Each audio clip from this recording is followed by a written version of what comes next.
Hi, my name is Jason Gerson. My questions for you. I was just sort of wondering, and this is something I know, I took a course with Professor Dion, and he's talked about this a lot, about sort of why there aren't more candidates that are really closely aligned with sort of the Catholic Church's sort of platform and policy priorities.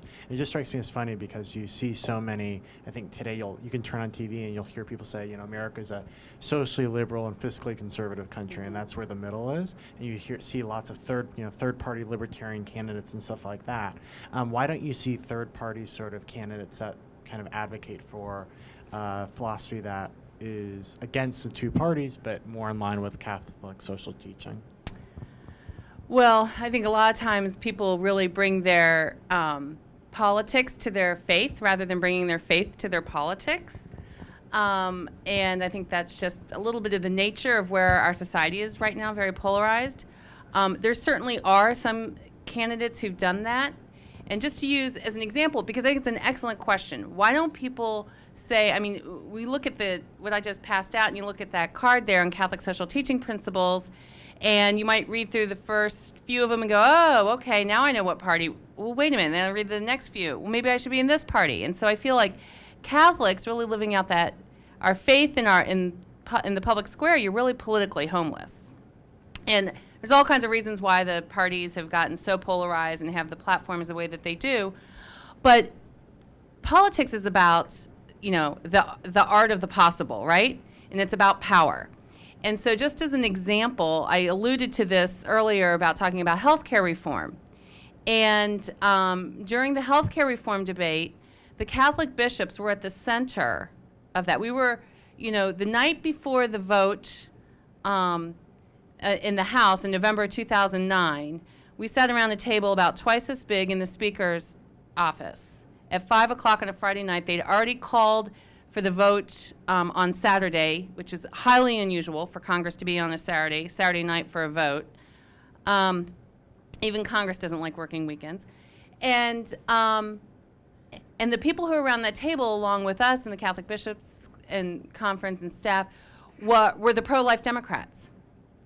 And because we were one of the pro-life organizations that was in favor of healthcare reform. We wanted to see healthcare reform because, again, we had the person at the center and a commitment to the common good. So we said everyone needs to have access to healthcare. It needs to be life-affirming. We need to maintain the current federal prohibitions against abortion funding. And it needs to be a shared responsibility across the various sectors, across those four legs of the table for healthcare. And so because we were pro-life but for health care reform, that meant a lot of other organizations weren't at that table because they weren't working to pass a bill. Because we happened to have 40 pro-life Democrats, and they needed 40 votes to get this. So they called for this vote. I would never play poker with Leader Pelosi or with Leader Steny Hoyer because you don't know when they're bluffing. They called for that vote, and they didn't have the votes. And so they were scrambling. They had 24 hours to go find 40 votes. And we came to the table with a block of 40 votes and said, if you want to pass this, here's the language we need to maintain the federal prohibitions against abortion funding.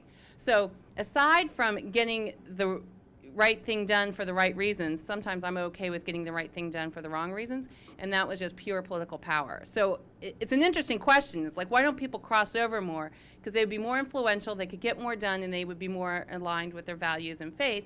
And I think we need to have more people holding them accountable for that rather than sending letters to their senator saying, don't you dare compromise, and negotiation's a sign of weakness. But that this, again, is about common good. There was one of these pro-life Democrats, Kathy Dahlkemper, who ended up losing her race because she voted for health care reform, but she called herself Whole Life.